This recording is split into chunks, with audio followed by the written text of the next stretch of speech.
Awal mula inilah kejayaan umat Islam. Padahal mereka nggak diganggu. Kita tahu Sayyidina Umar bin Khattab mulai memegang kepemimpinan Islam secara total, 2/3 dunia di bawah telapak kakinya.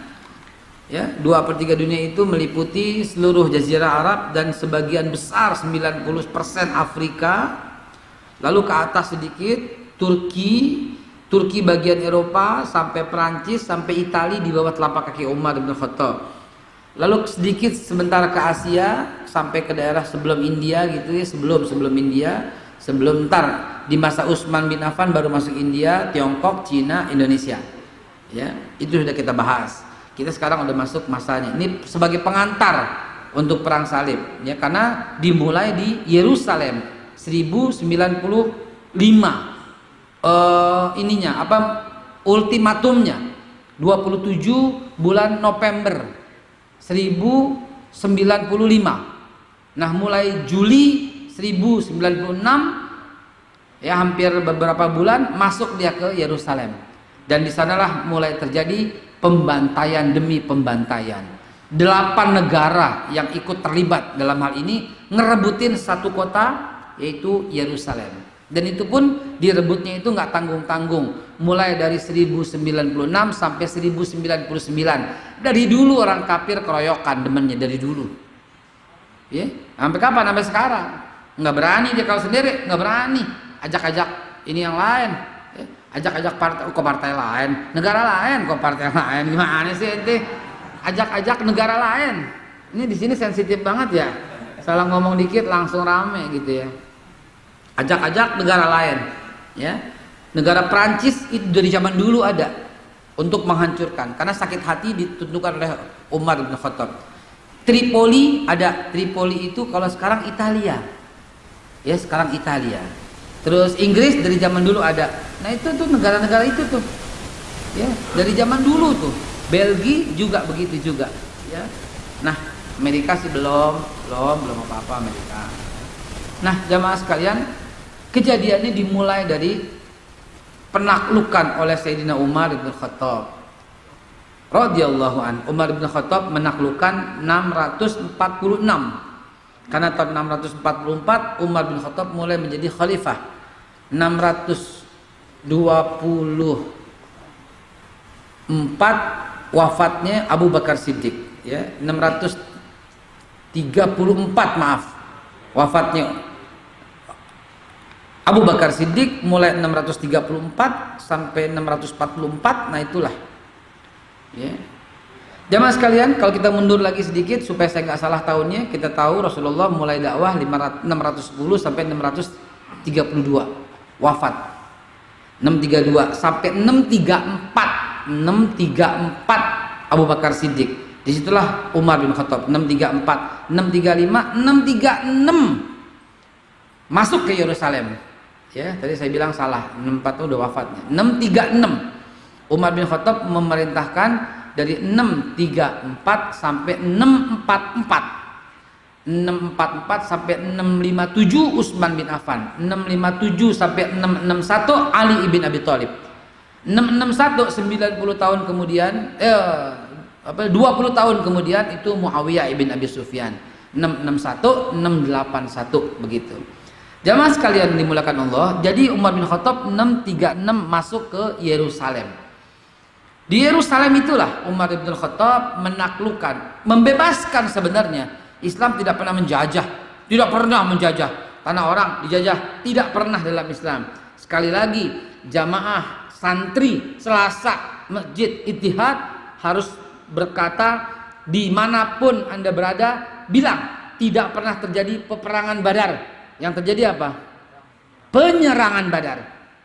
Tidak pernah terjadi peperangan Badar, yang terjadi penyerangan Badar. Demikian pula perang Uhud, penyerangan Uhud yang betul. Demikian pula perang Khandaq, penyerangan Khandaq yang betul.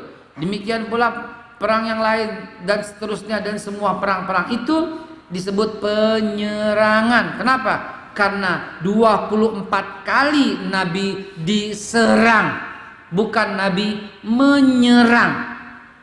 Nabi dakwah, ke Mesir, Misra, ke Syam, Damaskus, ke Iran, Persia. Nabi dakwah, nggak diterima, ya udah, nggak diperangi sama Nabi. Nabi cuma berkata aslim taslam, Islamlah engkau, kau akan selamat. Selesai.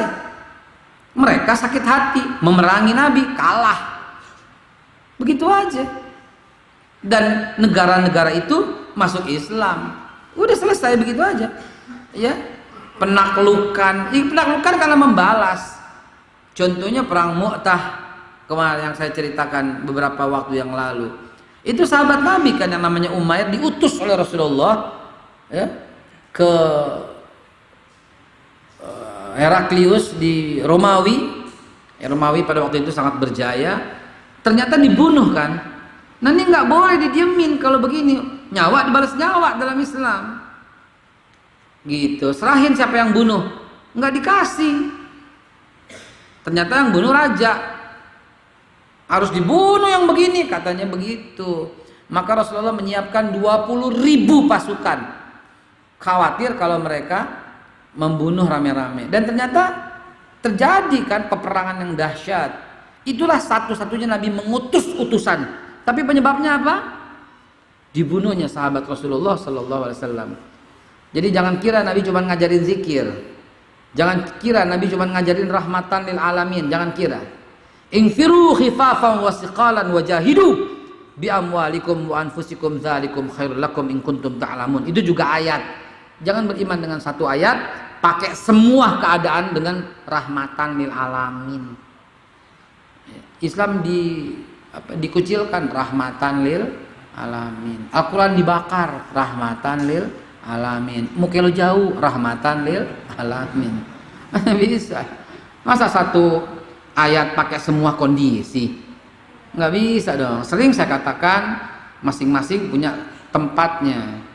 Anak ente jam 6:10 belum sholat, pakai hadisnya man ra'a minkum munkaran falyughayyir biyadihi. Habis itu anak digebugin, iya kan? Mestinya pakai ayatnya yang mana kalau begitu? Wa'mur ahlaka bis-shalah wastabir 'alaiha. Perintahkan keluargamu sholat dan bersabarlah dalam memerintahkannya. Begitu pakainya. Ini pakai ayatnya ku anfusakum wa ahlikum naro. Jaga dirimu dan keluargamu dari api neraka. Pakai rotan tuh anak digebugin. Jangan, salah ayat. Maaf, bukan salah ayatnya, salah penempatan daripada penggunaan ayat terhadap situasi dan kondisi gitu. Rahmatan lil alamin itu ayat, tapi ketika Quran dihina, rahmatan lil alamin, kata Buya Hamka, gali kuburan lu sendiri, kafanin lu sendiri, mendingan lu mati. Kata Buya Hamka. Buya Hamka tuh Masya Allah guru. Jadi kita nih sekarang nih ya, bilang nggak ada guru, tapi menggali ilmunya Buya Hamka niscaya mencukupi. Saya ulangi sekali lagi, bila tidak ada guru sekalipun, antum cuman buka Buya Hamka niscaya mencukupi. Buka tuh tafsir Al-Azhar, semuanya tuh lihat Buya Hamka bahas apa, sampai bayi tabung udah dibahas. Coba ilmunya tuh Masya Allah. Sampai RUHIP pakai Buya Hamka. Mulai RUHIP pakai Buya Hamka. Apa Buya Hamka bilang? 10.000 kata Buya Hamka. Itulah Pancasila.